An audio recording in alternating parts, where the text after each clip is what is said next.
Speak up India के तहत कांग्रेस के पूर्व अध्यक्ष राहुल गांधी ने गुरुवार को कहा कि मौजूदा समय में देश को कर्ज नहीं बल्कि वित्तीय मदद की जरूरत है और ऐसे में सरकार गरीबों के खाते में 6 महीने के लिए हर महीने 7,500 रुपए भेजे और सूक्ष्म, लघु और मध्यम उपक्रमों को आर्थिक पैकेज दिया जाए। सोशल मीडिया के विभिन्न मंचों पर कांग्रेस की ओर से शुरू किए गए स्पीक अप इंडिया अभियान के तहत एक वीडियो जारी कर उन्होंने सरकार से यह आग्रह भी किया कि वह मजदूरों को उनके घर भेजने के लिए मुफ्त परिवहन सेवा उपलब्ध कराएं और मनरेगा के तहत साल में 200 कामकाजी दिन सुनिश्चित करें। राहुल गांधी ने कहा, कोविड के कारण भारत में एक तूफान आया हुआ है। सबसे ज्यादा चोट गरीब जनता को लगी है। मजदूरों को सैकड़ों किलोमीटर भूखा, प्यासा और पैदल चलना पड़ रहा है। एमएसएमई हमारे देश की रीढ़ की हड्डी है और बड़े पैमाने पर ये रोजगार देते हैं। ये एक के बाद एक बंद हो रहे हैं, जो कि चिंता का विषय है।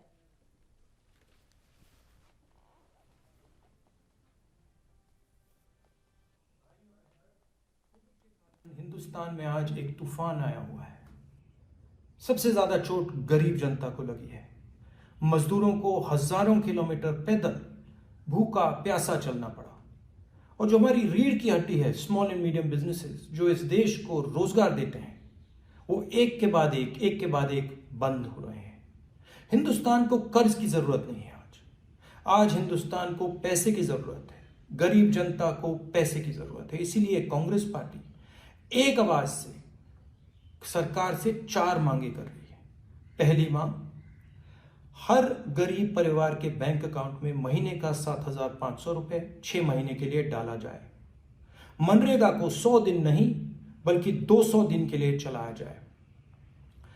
जो हमारे स्मॉल एंड मीडियम बिजनेसेस हैं, उनके लिए तुरंत एक पैकेज तैयार किया जाए और जो हमारे मजदूर आज सड़कों पे खड़े हैं, वापस घर की ओर लौट रहे हैं, उनको लौटाने के लिए एकदम सुविधा दी जाए। धन्यवाद। जय हिंद। और इस मसले पर चर्चा के लिए राजनीतिक विश्लेषक यूसुफ जी इस समय फोन लाइन पर हमारे साथ जुड़े हुए हैं। यूसुफ जी, जिस तरह से कांग्रेस इस समय मुखर हो रही है, एक मजबूत विपक्ष की भूमिका में कांग्रेस नजर आ रही है, आने वाले समय में इसका क्या परिणाम देखने को मिल सकता है? देखिए, इस वक्त कांग्रेस की पूरी कोशिश ये है कि सरकार ने जो लूपहोल छोड़े हैं कोरोना से लड़ाई में, उसको वो कैप्चर करे और एक मजबूत विपक्ष की भूमिका निभाए। यही वजह है कि पिछले 1-1.5 हफ्ते से कांग्रेस लगातार आक्रामक है। प्रधानमंत्री से लगातार सोनिया गांधी सवाल पूछ रही है, राहुल गांधी सवाल पूछ रहे हैं और इसी सिलसिले को आगे बढ़ाते हुए सरकार के खिलाफ आक्रामक होते हुए कांग्रेस ने आज स्पीक अप इंडिया अभियान की शुरुआत की है, जिसके तहत पहले सोनिया गांधी ने 5 मिनट और उसमें उन्होंने मजदूरों के खाते में अगले 6 महीने तक 7,500 रुपए डालने की मांग की है।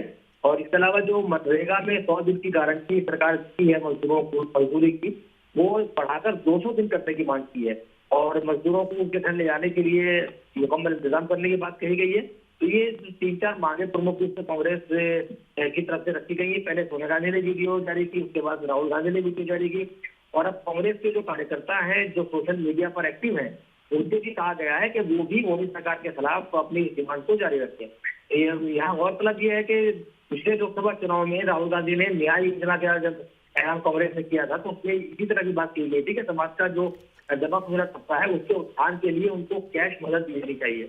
और कांग्रेस की तरफ से राहुल गांधी लगातार ये बात कह रहे हैं कि आज जब संकट के हालात हैं और प्रवासी मजदूर अपने घर वापस लौट रहे हैं, वो ये लौटने के लिए ना ट्रेन मिल पा रही है, ना बसें मिल पा रही है, पैदल लाखों मजदूर पैदल अपने घर लौटे हैं, तो ऐसे में उन्हें कैश मदद की ज्यादा जरूरत है, न कि आर्थिक पैकेज की। देखिए यूसुफ जी, बड़ी बात यहाँ पर यह है कि लोगों की उम्मीद जो है, उन उम्मीदों की आवाज तो बन रही है कांग्रेस, लेकिन क्या उम्मीदों को रोशनी मिल पाएगी? तमाम सवाल भले ही कांग्रेस की तरफ से उठाए जा रहे हो, लेकिन क्या उन सवालों का जवाब मिल पाएगा? जो सलाह वो दे रहे हैं, क्या वो सलाह मानी जाएगी? उसका असर क्या है? देखिए, कांग्रेस विपक्ष की भूमिका में है और कांग्रेस सरकार को आगाह लगातार कर रही है। विपक्ष का काम यही होता है कि वो सरकार को आगाह करे, सरकार के गलत कामों पर नुक्ताचीनी करे ताकि सरकार सही रास्ता पकड़े। लेकिन अब तक का जो रिकॉर्ड 6 साल का मोदी सरकार का है और प्रधानमंत्री नरेंद्र मोदी का है, वो किसी की सलाह सुनते नहीं है और किसी की राय को मानते नहीं है। और चाहे वो उनकी अपनी पार्टी के लोग हों, चाहे सरकार के लोग हों, चाहे वो किसी मामले के एक्सपर्ट हों, प्रधानमंत्री नरेंद्र मोदी अपने निजी तौर पर खुद फैसले लेने के लिए जाने जाते हैं, चाहे नोटबंदी का फैसला हो, चाहे लॉकडाउन का फैसला हो, उन्होंने अपने स्तर पर फैसला लिया है। और तो कांग्रेस इस चीज को जनता के सामने लाना चाहती है कि सरकार को एक जिम्मेदारी निभाते हुए जो जन आकांक्षाएं हैं, जनता की जो उम्मीद है, उसके हिसाब से फैसले करने चाहिए। तो सरकार की नाकामी को कांग्रेस उजागर कर रही है। सरकार कांग्रेस के सुझाव को कितना मानती है, कितना नहीं मानती है, ये सरकार पर डिपेंड करता है। लेकिन अभी तक का जो रिकॉर्ड है उसे देखते हुए लगता नहीं है कि मोदी सरकार कांग्रेस के सुझाव को मानेगी।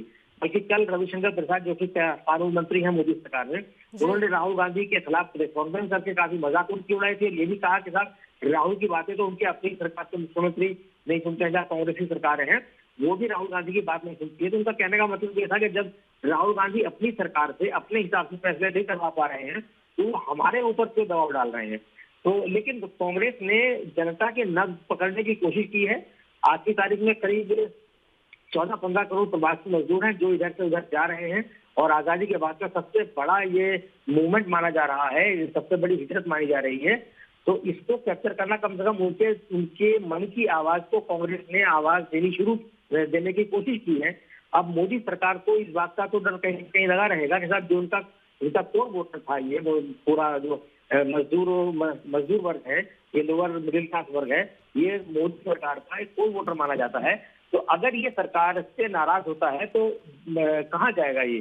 तो ये एक लंबी राजनीति कांग्रेस की है, और कांग्रेस है या कोई भी दल हो, जब कोई कदम उठाता है तो एक लॉन्ग टर्म गोल के मद्देनजर वो कदम उठाता है। अब उसमें कितनी कामयाबी मिलती है ये तो चुनावी नतीजे बताते हैं।